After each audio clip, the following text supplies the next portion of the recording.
Hello everyone, welcome back to the channel how to pre validate bank account on income tax portal. आज इस video में discuss करेंगे कि income tax portal पे bank account को आप प्री वैलिडेट कैसे कर सकते हैं। Step by step process discuss करने वाले हैं। तो बैंक अकाउंट को प्री वैलिडेट करने से रिलेटेड आज 3 पॉइंट इस वीडियो में डिस्कस करेंगे। सबसे पहले बात करेंगे कि बैंक को प्री वैलिडेट कराना क्यों जरूरी है इनकम टैक्स पोर्टल पे। इसके बाद बैंक को प्री वैलिडेट करने के लिए आपको किन किन चीज़ों की रिक्वायरमेंट पड़ती है, और तीसरे पॉइंट पर डिस्कस करेंगे कि बैंक को आप ऑनलाइन प्री वैलिडेट कैसे कर सकते हैं। Step by step process discuss करेंगे। तो सबसे पहले तो हम बात करेंगे कि बैंक अकाउंट को प्री वैलिडेट कराना क्यों जरूरी है। इसके पीछे 2 कारण होते हैं दोस्तों। जब आप इनकम टैक्स पोर्टल पे आप अपनी ITR को फाइल करने जाते हैं तो उसमें पर्सनल इंफॉर्मेशन में सबसे लास्ट में आपको एक ऑप्शन आता है जिसमें आपसे पूछता है कि क्या आपने अपना बैंक अकाउंट प्री वैलिडेट किया है। तो वहां पे आपको सेलेक्ट करना पड़ता है। तो बैंक अकाउंट को प्री वैलिडेट कराना क्यों जरूरी है, उसके पीछे सबसे पहला जो कारण होता है हैसल फ्री TDS रिफंड। यदि आपके किसी भी इनकम पे फाइनेंशियल ईयर 23 और 24 में TDS कट चुका है और आप इसलिए ITR फाइल कर रहे हैं कि हमें TDS का रिफंड मिल जाए, तो उसके पहले आपको अपना bank account income tax portal पे प्री वैलिडेट कराना जरूरी है। यदि आपका बैंक अकाउंट प्री वैलिडेट नहीं होगा तो आपका जो भी TDS कटा है ITR तो आप फाइल कर देंगे, लेकिन आपके बैंक अकाउंट में वो TDS रिफंड नहीं आएगा। दूसरा पॉइंट ये है इनेबल EVC कोड, यानी इलेक्ट्रॉनिक वेरिफिकेशन कोड को इनेबल कराने के लिए भी बैंक को प्री वैलिडेट कराना जरूरी है। EVC कोड की जरूरत तब आपको पड़ती है जब आप अपनी ITR को E-वेरीफाई करते हैं। वैसे E-वेरीफाई करने के लिए काफ़ी सारे ऑप्शंस होते हैं, लेकिन उसमें एक EVC कोड का भी ऑप्शन होता है। एक बार यदि आपने EVC कोड जनरेट कर लिया तो आप अपने ITR को E-वेरीफाई कर सकते हैं उस कोड को इंटर करके। उसके बाद बात करेंगे कि बैंक अकाउंट को प्री वैलिडेट करने के लिए क्या चाहिए, आपके पास क्या क्या रिक्वायरमेंट्स होनी चाहिए बैंक को प्री वैलिडेट करने के लिए। सबसे पहले तो आपको इनकम टैक्स पोर्टल पे अपना रजिस्ट्रेशन कराना जरूरी है। ठीक है, आप इंडिविजुअल या HUF है, चाहे आप जो भी हो, आप बैंक को प्री वैलिडेट तभी कर पाएंगे जब आपका इनकम टैक्स पोर्टल पे एक प्रॉपर रजिस्ट्रेशन हो जाएगा। दूसरा पॉइंट यह है कि बैंक अकाउंट को प्री वैलिडेट करने के लिए आपके पास एक वैलिड बैंक अकाउंट नंबर होना चाहिए IFSC कोड के साथ। बैंक का पासबुक जो आपको मिलता है, उस पासबुक के फर्स्ट पेज पे जब आप ओपन करेंगे तो उसमें आपका अकाउंट नंबर, आपका नाम, IFSC कोड, ये सारी डिटेल्स इंफॉर्मेशन वहां पे मेंशन होती हैं।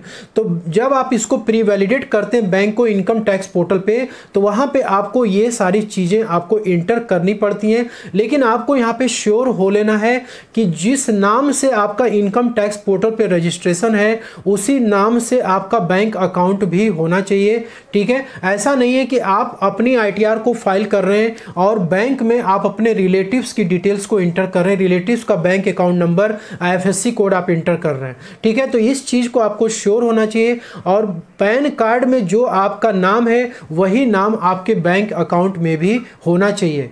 इसके बाद आपका जो बैंक अकाउंट है जो आप इंटर कर रहे हैं वो बैंक अकाउंट पैन कार्ड से क्या होना चाहिए, लिंक्ड होना चाहिए प्रॉपर तरीके से।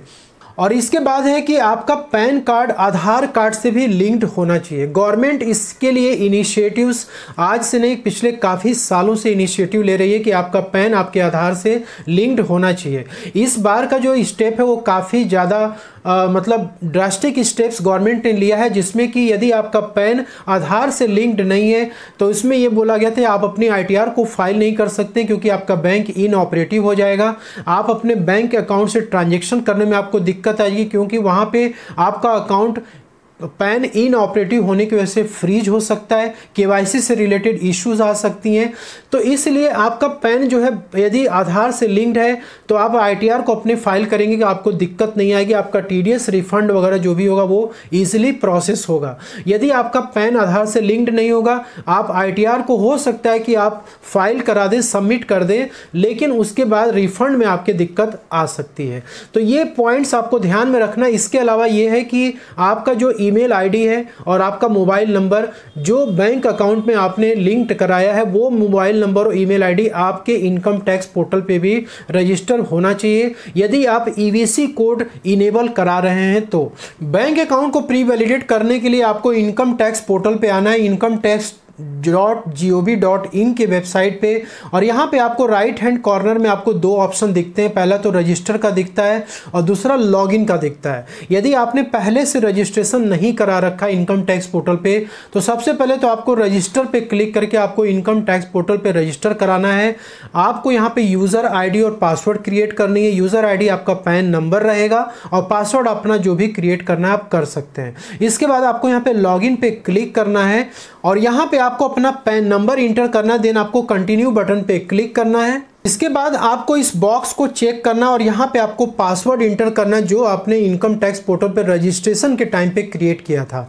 वो पासवर्ड इंटर करने के बाद आपको कंटिन्यू बटन पे क्लिक करना है। इसके बाद पोर्टल पे आप लॉगिन हो जाएंगे और यहाँ पे आपको राइट हैंड कॉर्नर में यहाँ पे आपको क्लिक करना है। माई प्रोफाइल पे आपको जाना है और यहाँ पे आप देख सकते हैं लेफ्ट हैंड कॉर्नर में यहाँ पे दिख रहा है माई बैंक अकाउंट, इस पे आपको क्लिक करना होगा और यहाँ पे आपके जो अकाउंट्स पहले से एडेड हैं, ठीक है, वो आपके दिखेंगे। लेकिन आप एक फ्रेश अकाउंट अपना ऐड कराना चाहते हैं, प्री वैलिडेट कराना चाहते हैं तो आपको ऐड बैंक अकाउंट पे क्लिक करना है। और यहाँ पे जैसे ही आप क्लिक करेंगे यहाँ पे आपको काफ़ी सारे नोट्स दिखते हैं जो कि बैंक अकाउंट को प्री वैलिडेट से रिलेटेड हैं। यहाँ पे आप 1 बाय 1 करके पढ़ सकते हैं। जो हमने आपको अभी बताया था वो पॉइंट्स इसमें आपके मैच होंगे।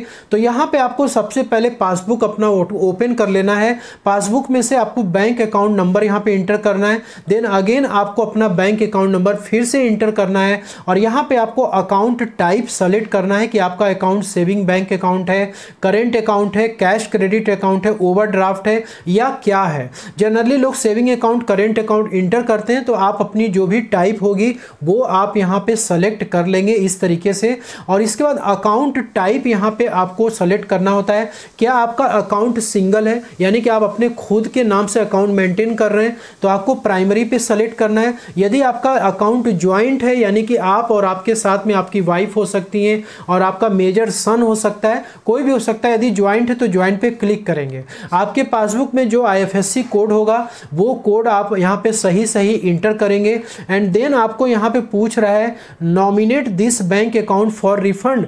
क्या आप अपने इस अकाउंट को रिफंड के लिए यानी कि जिस इनकम पे TDS आपका कट चुका है उसका रिफंड लेने के लिए क्या आप इसको नॉमिनेट करना चाहते हैं तो यस पे आपको क्लिक करना है। यदि आप नॉमिनेट नहीं करना चाहते हैं तो आप इसको नो पे क्लिक कर सकते हैं, ठीक है। तो यहाँ पे यस पे क्लिक करने के बाद आपको सिंपली यहाँ पे क्या करना है, वैलिडेट पे क्लिक करना है। यहाँ पे वैलिडेट पे जैसे ही आप क्लिक करेंगे यदि आपकी सारी इंफॉर्मेशन सही है तो विद इन अ मिनट, कुछ ही मिनट में आपका ये बैंक अकाउंट प्री वैलिडेट हो जाता है।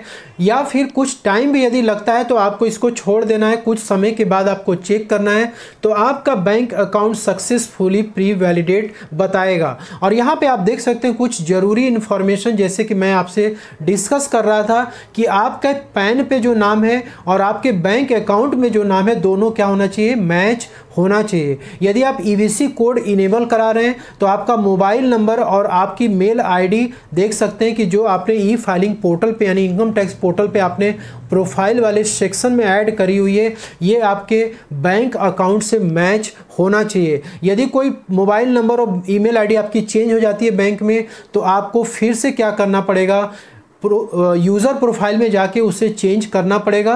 देन आपको बैंक को फिर से रीवैलिडेट करना पड़ेगा ताकि ये डिटेल्स आपकी फिर से अपडेट हो सके। तो आपका बैंक अकाउंट यदि प्री वैलिडेट हो जाएगा तो आपको कुछ इस तरीके से इंफॉर्मेशन यहाँ पे दिखेगी। यहाँ पे बैंक अकाउंट की डिटेल्स आ जाएगी, यहाँ पे वैलिडेटेड लिखेगा, एलिजिबल फॉर रिफंड लिखेगा। यदि आप EVC कोड इनेबल कराना चाहते हैं तो फिर उस केस में आपका मोबाइल नंबर और मेल ID ये आपके बैंक अकाउंट और पोर्टल पे दोनों पे क्या होना चाहिए, मैच होना चाहिए, ठीक है। तो आप इस तरीके से अपने बैंक अकाउंट को प्री वैलिडेट कर सकते हैं। And hope you like this video. यदि वीडियो अच्छी लगी है तो आप इसे लाइक शेयर जरूर कर दीजिएगा, चैनल पे नहीं तो सब्सक्राइब जरूर कर लीजिएगा।